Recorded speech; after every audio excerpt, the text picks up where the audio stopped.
It must be incredibly annoying for Pantalone to constantly be outwitted by Ningguang and her gang, the Ninggang, if you will. Hello everybody, I'm your INFP gamer guy from the 1MBTI channel, and today we're going to be talking about Pantalone. Now, honestly, I don't know much about Pantalone except for what the in-game lore tells us, and the in-game lore tells us is that much like Ningguang, he was very poor, he lived in squalor, he hated how other people were able to get wealth a lot more easier than he did, and therefore he wanted to kind of take down the wealth system, or to lord over all the other wealthy and like knock them down a few pegs. Basically, he wanted to destroy things, and unlike Ningguang, who wanted to build things up, his was more out of greed, the desire for destruction, and the desire, like, he hates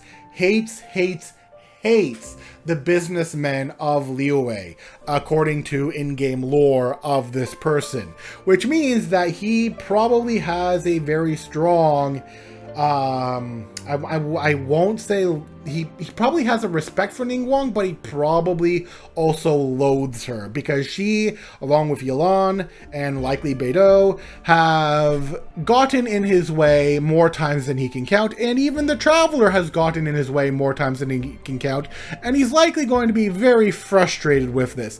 But let's go see what the Commedia dell'Arte says. I mean, that fits. Is one of the most important principal characters found in the Commedia dell'Arte, with his exceptional greed and status at the top of the social order. Pantalone is the money in the Commedia world. His full name, including family name, is Pantalone di Bisnozzi, Italian for Pantalone the Needy. Okay, interesting. So yeah, we've got Pantalone in-game, very greedy, hates the Liyue business people, wants to lord over them, wants to take them down, wants to be richer than them, wants to have his revenge for, like, them and the gods for making him poor at the start, where Ningguang also wants to get over the world, like, rule over the world, but she doesn't have the same desire that Pantalone does, but both of them love money, granted. Pantalone originated as part of a master-servant duo and was the original Magnificio stock character. Carl Goldoni, in his memoirs, named Pantalone as one of the 4 primary Commedia dell'Arte characters. Among the other things, Pantalone is a character of the Venetians. One theory is that his name derives from Saint Pantalone, a popular saint in Vienna. Another theory is that his name derives from the Venetian merchants who are called Pantaloni. While the theories of the... Okay, anyways, doesn't matter. What we're looking for is... the role of Pantalone is usually spoken in the Venetian dialect. The character of Pantalone is entirely based on currency and ego, for he has the highest regard for his intelligence, but at every step he becomes the butt for every conceivable kind of trick. With little else to... Okay, so much is making sense here. So much is making sense. Okay, before I continue on. So, he regards himself for his intelligence, but at every step he becomes the butt for every conceivable kind of trick. Ningguang constantly outsmarts him. Yalan constantly outsmarts him. Other characters are constantly outsmarting him.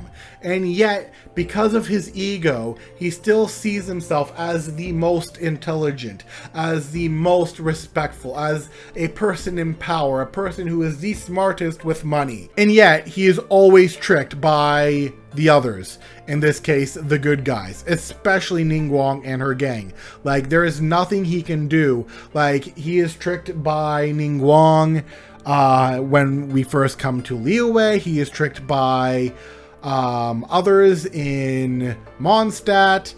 To a lesser degree, he's the person who hired out the Goth Hotel.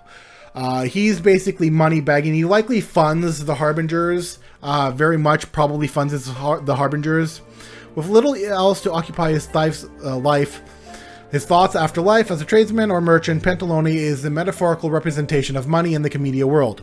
With the social standing of merchants While the social standing of merchants may have changed throughout many centuries, the intent of Pantalone was to ensure that he had the status that allowed him to meddle in the affairs of others.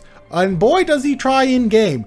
Boy, does he try in-game. He fails, go back to the previous point, but boy is he trying. Everything is making so much sense.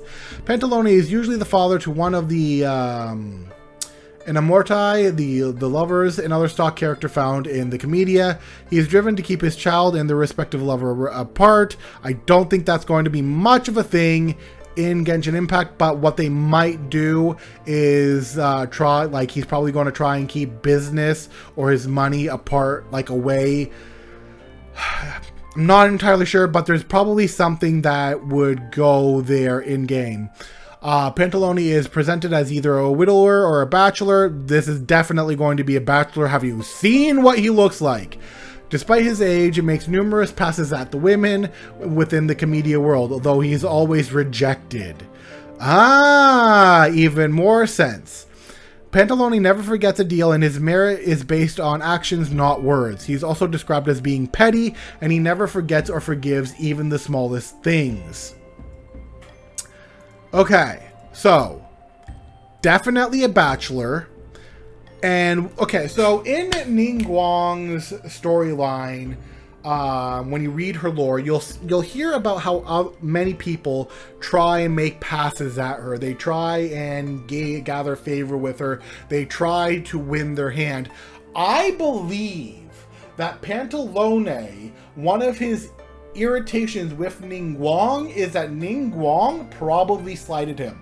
I believe that Ningguang probably slighted this man when he got his money and was the same level of wealth as Ningguang, and Ningguang rejected him and instead played him for the fool that he actually is, despite his high intelligence.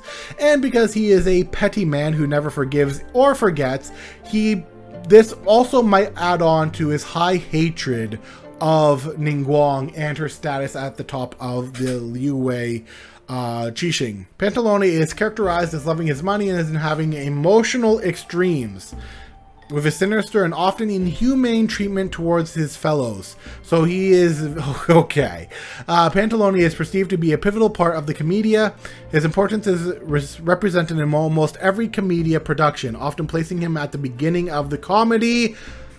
See Mondstadt, see him sending the Fatui there and sponsoring them being sent to Mondstadt and buying out the Goth Hotel is the first time we know of Pantalone, like in-game, is in Mondstadt right at the beginning. Like, more so than I believe Senora, we know Pantalone got access to the Goth Hotel. Even though it was like more like in the backgrounds, but still, he was there in the beginning of the game.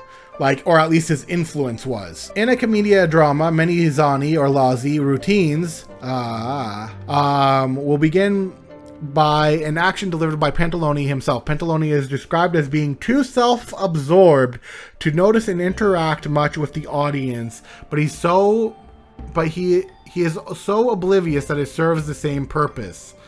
Pantalone is also displayed either as a single man or widower, so definitely single, whilst notwithstanding his age, makes various intentional ladies, and always rejected.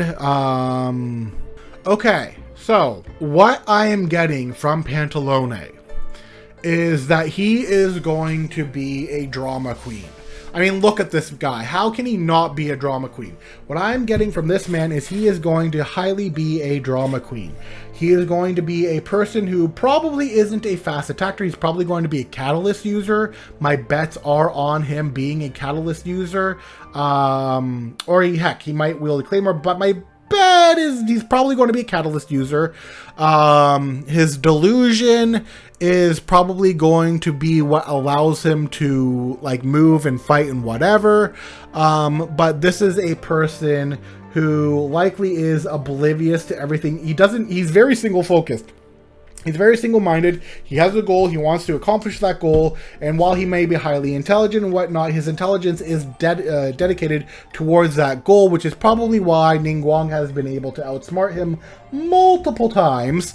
So yeah, while he is the moneybags of the Harbingers and the Fatui and likely sponsors all of them, he is also the person who is also probably going to be the most emotionally volatile.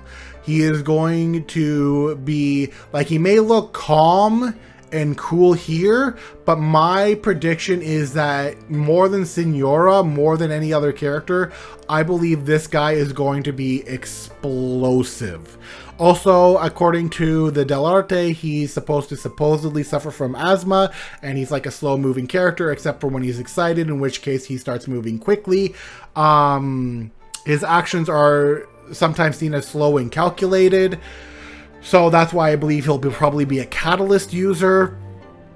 And as for his delusion is probably going to be something that allows him to block everything out and like go like full on obsessed over something. I could be wrong there. He seems like a person who would be obsessed over something. If it, like not money, probably he is obsessed over money, but probably something else too. And so yeah, I believe that he's probably tried to get together with several women of the high status of Liu Wei, but has gotten slighted. He might not, but if his character says anything, and if it's tied anywhere near to Ningguang's story, my head tells me that he probably tried to date her at some point, but she rejected him and kept him at arm's length and like used him and then ditched him. So yeah, he is going, like, even though it looks like this and he's got drip, he is going to be one of the easiest characters and most volatile, emotionally volatile characters of the Harbingers. Honestly, I view Pantalone as somebody who is like the evil version of Ningguang. He seeks to obtain evil methods, whereas Ningguang seeks to obtain good or her own methods. After all, for both of them, it is just business, nothing personal. Yet one is more willing to go for her people than the other, I feel. Anyways, that is it for this video. If you enjoyed it, be sure to like, share, and subscribe, and I'll see you guys next time.